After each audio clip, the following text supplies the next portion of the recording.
Diletos irmãos e irmãs, celebramos na oitava do Natal do Senhor a solenidade de Santa Mãe de Deus, Maria. De Maria nunca o bastante. Assim nos ensinaram os santos padres da Igreja, que foram os primeiros a contemplar, a observar, a meditar sobre o mistério da Virgem Maria. Logo eles perceberam que Maria não era uma qualquer.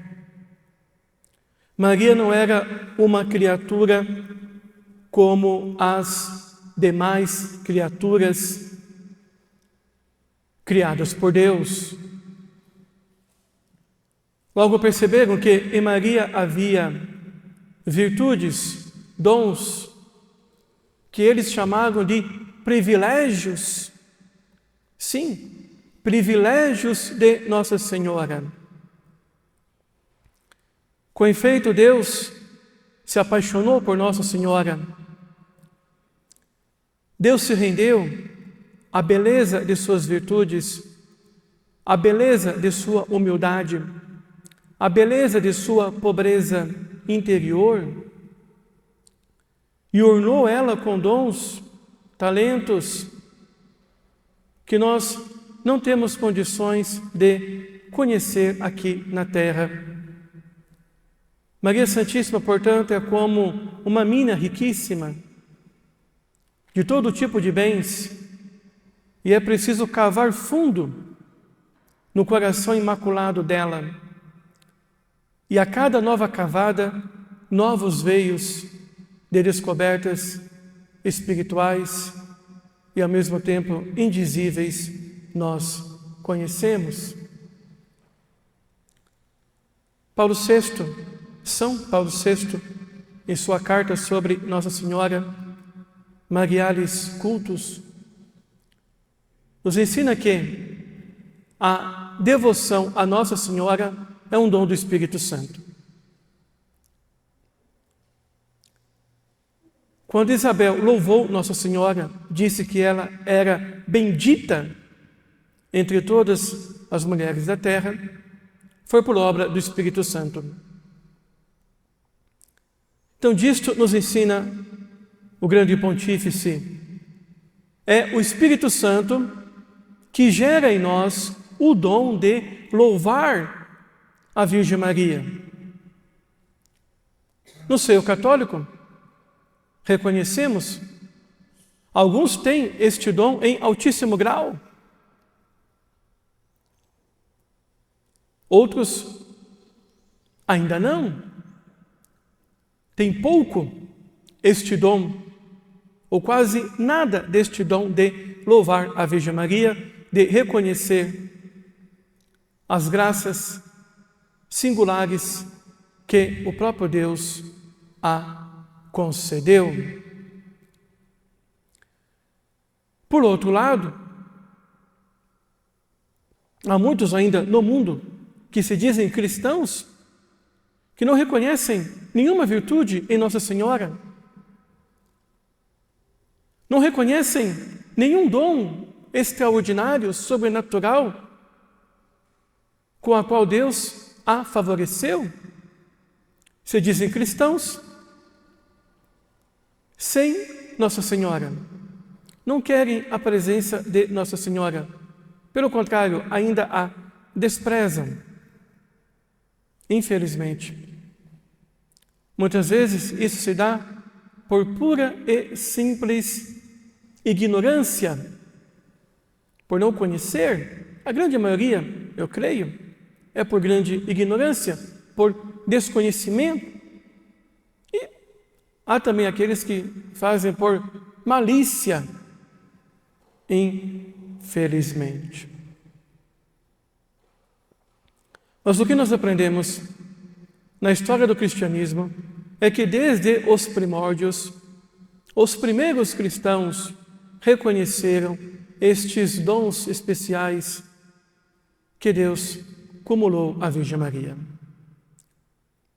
Por isso, o título pelo qual a invocamos hoje, no primeiro dia do ano civil de 2025, Santa Maria, Mãe de Deus, nasceu do seio do povo, dos primeiros cristãos, dos simples, dos pobres, daqueles que já tinham um ícone de Nossa Senhora em sua casa, daqueles que já rogavam a sua intercessão, daqueles que reconheciam a Virgem Maria como auxílio dos cristãos, um dos primeiros títulos, não é? Que ela recebeu no seio do cristianismo foi este, auxílio dos cristãos. Assim como Deus deu Eva para auxiliar Adão, Deus nos deu Nossa Senhora para nos auxiliar no caminho da salvação. Maria não é salvadora, e nunca se disse, e nunca foi dito que ela é salvadora. Sabemos muito bem qual é o seu papel, qual é o seu lugar, qual é a sua missão. Salvadora é o Cristo. No entanto, ela é aquela seta que aponta para o Cristo, aquele caminho que nos conduz a Cristo. Pois o próprio Deus fez dela o seu caminho para chegar até nós. Então ela se torna também no nosso caminho para chegarmos até Ele.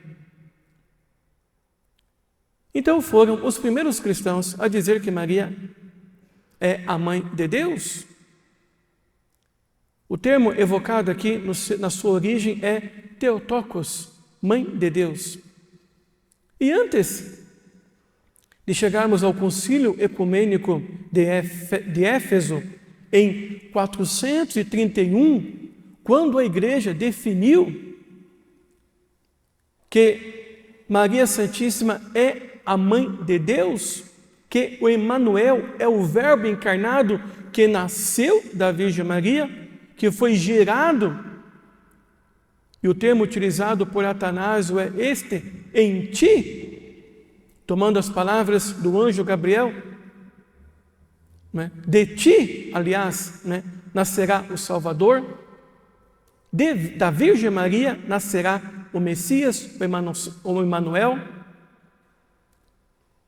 dela nasceu o Salvador, o Emmanuel, e antes deles determinarem dogmaticamente, como dogma, que Maria é a Mãe de Deus, o povo já acreditava nisso. O povo já entoava isso em seus cânticos, em sua devoção popular. O povo já tinha esta fé. Essa fé já era algo dado em todo o mundo católico e, sobretudo, para aqueles mais simples que reconheciam as obras de Deus na Virgem Maria. Ora, quando, portanto, louvamos Nossa Senhora, reconhecemos os dons, as virtudes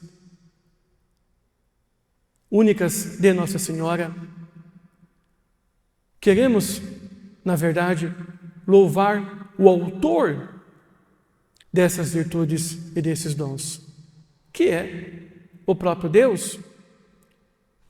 Ela mesma diz sobre si: foi o Todo-Poderoso que em mim fez maravilhas. Ela sabe que diante de Deus ela é um nada. E assim ela se expressou: Deus olhou para o nada de sua pobre serva. Ela sabe e reconhece e se humilha cada vez mais diante de Deus, enaltecendo o seu nada. E foi exatamente devido à sua humildade grandíssima, por reconhecer o seu nada, a sua pequenez diante de Deus Todo-Poderoso, que Deus acumulou com bênçãos e virtudes singulares. Por isso dizia também logo no início da igreja, de Maria nunca o bastante. Jamais poderemos conhecer na sua totalidade o que Deus fez na Virgem Maria. Um dia saberemos, quando chegarmos lá na glória dos céus, quando estivermos desfrutando da beatitude, da eternidade, da alegria do céu, lá sim saberemos a obra de Deus na Virgem Maria. Porque a Virgem Maria é o céu de Deus aqui na terra. Deus não poderia entrar neste mundo, nessa história corrompida pelo pecado de nós homens, se antes não tivesse sido formado dentro do seu céu, que é a Virgem Maria aqui na terra. A Virgem Maria foi o paraíso de Deus aqui na terra. E Deus verdadeiramente nasceu dela, foi gerado dela. Assim nos ensina o credo, gerado, não criado, nasceu verdadeiramente dela. E quem se encarnou foi a segunda pessoa da Santíssima Trindade. Por isso dizemos Maria, Mãe de Deus, do Deus eterno, do Deus que não teve começo nem fim? Não do Deus pensado como Santíssima Trindade, mas Mãe do Deus Filho, da pessoa divina, da segunda pessoa da Santíssima Trindade. Ela é mãe de Jesus, Deus Filho.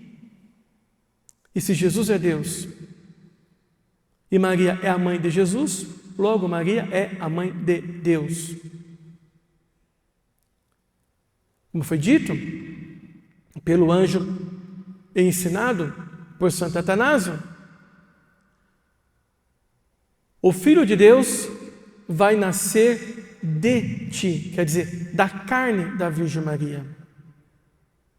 Se não, segundo Santo Atanásio, o anjo teria dito, se Maria não fosse mãe de Deus, o anjo teria dito, nascerá em ti, como se ela fosse um forno, micro-ondas, e ali Nosso Senhor fosse depositado, e depois de alguns minutos, abrisse a porta, sairia Deus. Não foi deste modo. Maria não foi apenas um depósito onde o verbo foi colocado. Não. Nasceu dela, tomou a sua carne, o seu sangue. Os seus ossos foram formados do seu corpo humano da Virgem Maria. Foi formado um corpo próprio, seu, corpo que iria sangrar na paixão até o último instante da cruz. Corpo que iria padecer, que seria esmagado por nossos pecados. Nosso Senhor Jesus Cristo, portanto, nasceu verdadeiramente da Virgem Maria. Houve uma união profunda e perfeita entre a natureza divina, que assumiu a natureza humana. E para que isso? O próprio Santo Atanásio também ensina para nós isso, porque a grande vocação do homem é esta: tornar-se também ele divino. Deus assumiu a humanidade do homem para tornar o homem divino. Nós podemos, pela graça de Deus, participar também da natureza divina. A primeira a participar da natureza divina foi a Virgem Maria, sem dúvida alguma. E isto é recorrente na vida de todos os santos da Igreja. Porque os santos tiveram aquela fé, aquela esperança, aquela caridade que aos olhos humanos é inconcebível. Porque fizeram tantas renúncias ao prazer, ao poder, ao dinheiro, às cobiças, a coisas materiais e terrenas, porque foram divinizados pelo Verbo, porque pela fé, pelos sacramentos, pela graça de Deus, eles participaram da natureza divina, foram divinizados, foram cristificados, nas palavras do apóstolo Paulo, foram revestidos de nosso Senhor Jesus Cristo. Todos os santos da igreja tiveram esta consciência. Todos nós já fomos revestidos de Cristo pelo batismo, já participamos da natureza divina, mas os santos obtiveram aquela fé profunda, aquela fé que faziam com que eles vivessem deste modo, agissem deste modo, de tal modo então que a santidade na vida da igreja só pode ser explicada devido a isto. O Verbo de Deus que assumiu a natureza humana. Por isso, no primeiro dia do ano civil, há um convite especial a cada um de nós. Um convite à vida de santidade.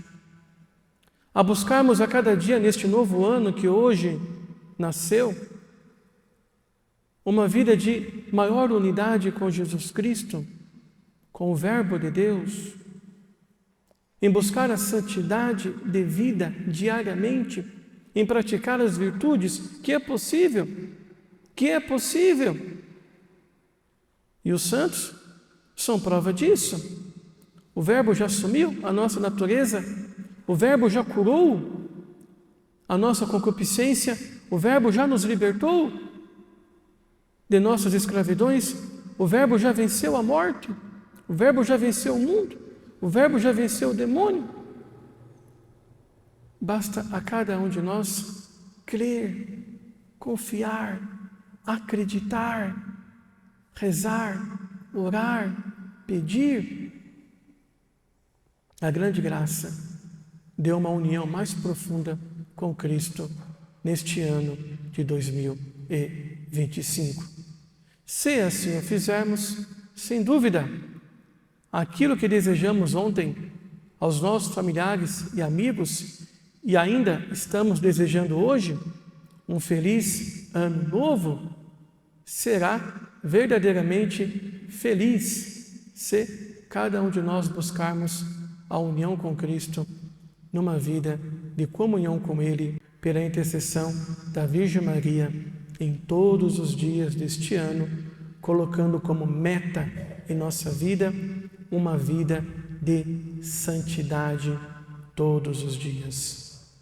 Que Deus, em sua graça, em seu propósito, pela intercessão de Santa Maria, Mãe de Deus, nos conceda esta graça. Assim seja. Amém.